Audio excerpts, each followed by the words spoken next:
Welcome to Lunch Hour Legal Marketing. This is Conrad Som from Mockingbird, and I have lived on 3 different continents, which is very, very cool.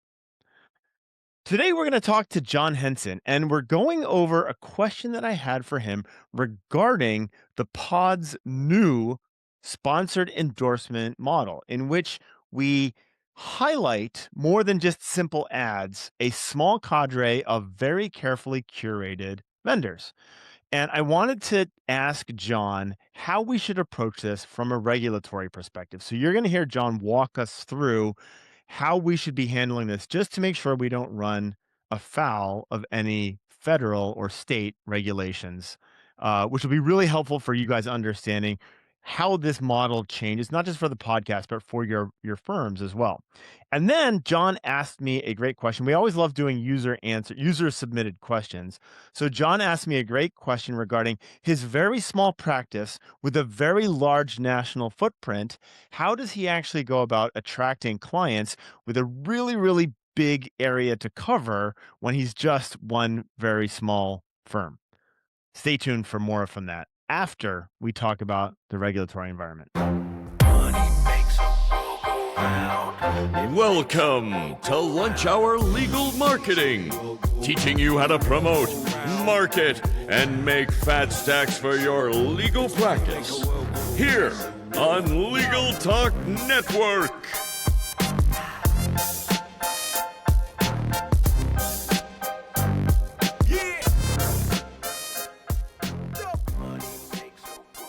So the question I want to ask you, John, is we have moved the Lunch Hour Legal Marketing advertising model. It used to be like we run the podcast and these flagrant ads would come up like normal. There's no disclaimer that's needed for those ads, I don't think, because they're obviously ads. Yeah. So we've moved to this sponsored endorsement model where basically we're curating a small number of advertisers and giving them more airplay and deliberately giving them airplay, right? So like CallRail is the most obvious example. We talk about CallRail probably once a month. It's not that we wouldn't talk about them otherwise, but like we think they're really great and we're gonna go out of our way to promote CallRail and showcase some of their stuff. And so so that's one on the podcast. Additionally, we've got a big social media following, right? Individually. And like Mockingbird, Conrad has a big social media voice outside of Lunch Hour Legal Marketing. So like I want to be able to take, again, using CallRail, I want to be able to take a clip of something that CallRail launches. I can interview someone for 90 seconds and we send it out on the YouTubes and the blah, blah, blahs, right? But it's a paid relationship. Okay. It's a paid relationship with Lunch Hour Legal Marketing. And so what I'm trying to figure out is in the podcast, how do we disclaim appropriately that like some of the things that you hear on this podcast are what we call this paid endorsement or paid influencer model.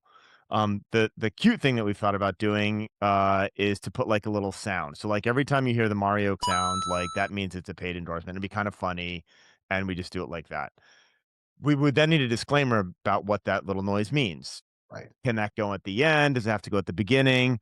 That's kind of the podcast question. And then later on, if we're sharing stuff out on social media, like in my personal account, how do we account for that? How do we disclaim that, or do we need to disclaim that this is a part of it? We will have on the Lunch Hour Legal, and we already do on the Lunch Hour Legal Marketing website, a list of our sponsors. So we're not Yep. trying to hide it, but Yeah. it'll be there.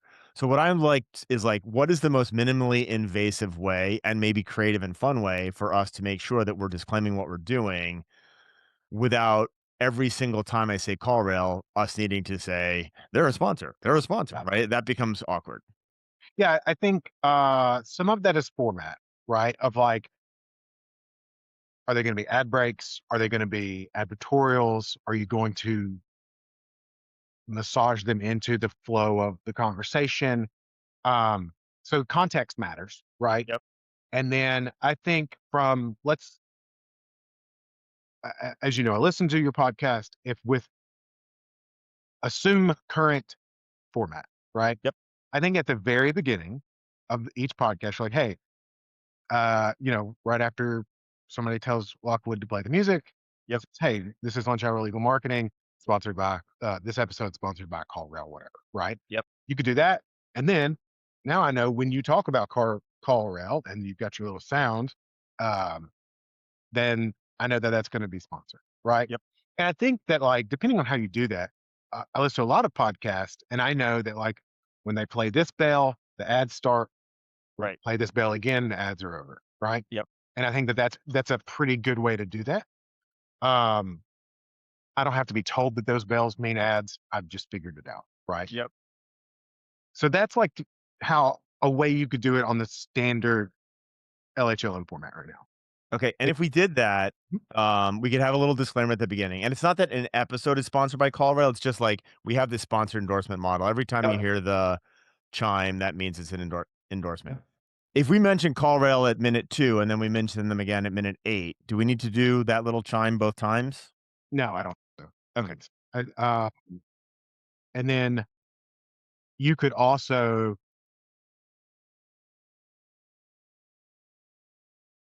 add that sponsors at the end as well, right? Of just like if there's no reason you couldn't do it both places, right? Like Yep. LHLM was brought to you by Right. this week, right? Yep. Um, the other way to do it, which is probably going to need a little bit more disclosure, is what I would call an audio advertorial, right? You'll remember 10 years ago, advertorials were the big thing online, and it was a big article on a content page that was clearly sponsored by uh, CallRail that looked like everything else on that page, right? Yep.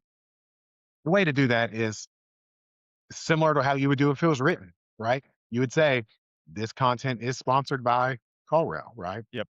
And that in that scenario, like I could see a world in which um I'm making this up, right?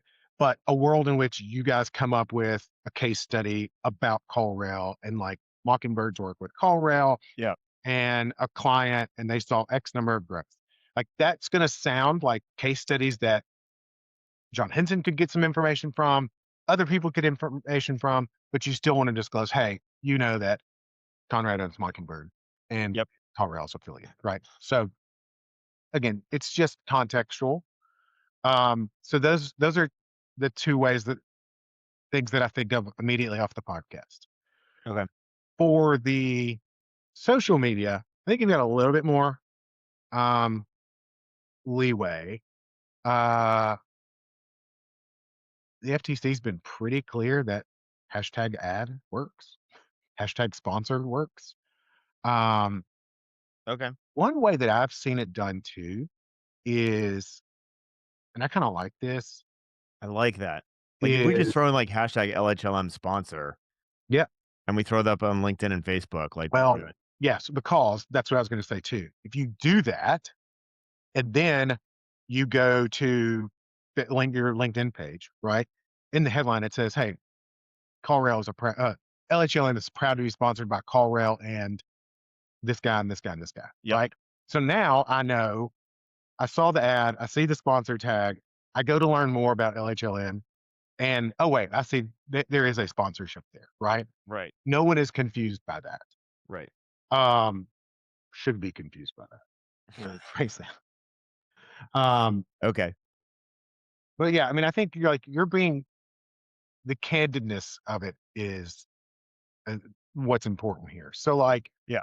what I don't want you to run into is just like not mentioning it at all and hoping that, like, great example would be do the case study, never mention anything about CallRail sponsorship. And Right. then only if I go to the LinkedIn page and I scroll down to the bottom and would I see that CallRail's a Right. sponsor. That seems like you're kind of hiding it. And I will say this, not just because you're on the phone, I mean, on the call right now, but because I've listened to you for long enough. Like, you guys do a good job now of saying, hey, this is a Yeah. sponsor, right? So, like, I'm not overly worried about Well, it's actually, I mean, I wanted to, if we do this right, it's an asset, right? it. It's like, this isn't just an ad for Skippy's peanut butter because they're paying us. It's an ad for Skippy's peanut butter because we love Skippy's peanut butter. That's right. Yeah. That's right. So if we do it right, it's an asset, not That's an right. annoyance. I just don't want it to become like we have 17 breaks where we have to break up the pod, or like Yeah. or it becomes distracting, right? Yeah. Yeah. I think you guys are a good people now. Okay. Okay, that's great. Anything else I'm not thinking about? Hashtag should cover it. Tie it back to the main page. Yeah, I think that's basically it. Okay, that's great. Thank you. I mean, now if you came to me and said, "Hey, by the way, uh, here's some totally weird, unique situation," like that would change. But like, Yeah, we let it. But for those use cases or use cases that rhyme with those use cases, I think those yeah. are good. Okay. No, that's helpful. That's helpful. Cool. I'm also going to send in a question for LHLM at some point, Good. and I want an answer. So Okay, done. I have a good one too. I have a Okay, good. Yeah. That's So good. like, how do you? I'll ask you now. How do you? Um, I love Jay Ruane's new thing about digital versus analog. Yep. I love it. I think it's smart. Um, I like their podcast because they argue. He and what's his name argue a lot about it, Seth. Um, and I think that there is real value about that. My problem Yep. is I have a national firm. Yep. I have one client in my hometown. Yep. Could not care less where I rank on Yep. Google Business page. Yeah. How so you get what I'm saying, right? Of So like, this is great. No, this is the entirely the gist of my talk that I'm giving at GLM and also at Pilma. And okay, I literally finished it yesterday. And I'm talking about all the marketing channels that you can have, right? And I yeah, basically put together a marketing budget and strategy and tactics for an 8-figure law firm. So like imagine someone spending $350,000 a month. What does that breakdown look like? Half of it and the firm the prototype that I've used is like a number 6 or 7 firm in their market, yeah, right? So how do they compete with firms that are 3 times as big as them, spend or Morgan& and Morgan's just blanketing the area? The reason and most people start with analog, right? I'm starting with TV, radio, billboards, right? So I'm starting there, and then I'm gonna figure out the digital stuff. I think you should only do that if you are top 1, 2, 3 in the market because you have enough money to hit everyone. yeah, But you're an extreme example of this, but this is why this is really important. You shouldn't be thinking all that much about analog because the magic of digital is your ability, like you have a very, very, very specific target. yeah, And 99.9% of your analog spend will not hit your target market. And so what you need to do is figure out like, okay, I'm going to start with really, really good targeting. So I'm not going to spend 99 I'm not going to blow 99% of my money. I'm going to spend 1% of that budget that I would have needed to reach, but I'm going to only reach the people that I want to reach. So let me use a simplistic example in the PI world. You can put your ads during the summer in houses that have motorcycles and only in houses that have motorcycles, yeah, right? So why would you ever run motorcycle advertising for everyone, right? It's massively inefficient. And why would you run that year round? It's massively inefficient. And so you're at an extreme end of this. Like in my opinion, you should be using only digital and your I'm guessing here, but your audience is on LinkedIn, right? And you can really find out who those people are. Now, this doesn't need to be a direct response vehicle. Like it shouldn't be like hire John Henson today, but it should be I'm going to identify a subset of people, a very, very small subset of people in that LinkedIn market, and I'm never going to let them forget who I am. They're going to see me all the fucking time, right? And even if that means that you're like, okay, I don't have the budget to even if that pool is too big, which it might be, but if that pool is too big, I want you to constrain it by some other factor, whether it's geography, industry, like you've got to hit people over and over and over again if you're doing a brand thing.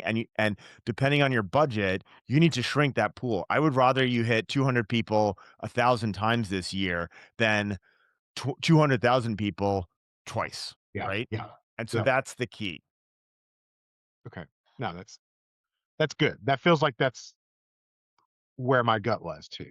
Yeah, Right. no, 100%. Like the analog stuff, unless you can just get in front of people at mass torts, made perfect, Yeah. right? Yeah. Um, it's got to be massively targeted, and Yeah. that's the downside of analog. Like, it's not that analog doesn't work; it's that analog is frequently deployed in this catch everything net, and with here's my analogy. It's a catch the whole ocean net, but the net is too wide to catch anyone, right? And you've Right. really got to constrain it. Yeah. Yeah. That is a good analogy, by the way. Yeah, Very that good. is a good. There we go. Yeah. By the way, I have a tendency to be on calls with people and come up with something like, hang on, that's a really good analogy. Yeah, And they're like, okay, perfect. Thank you, sir. cool. Thank you.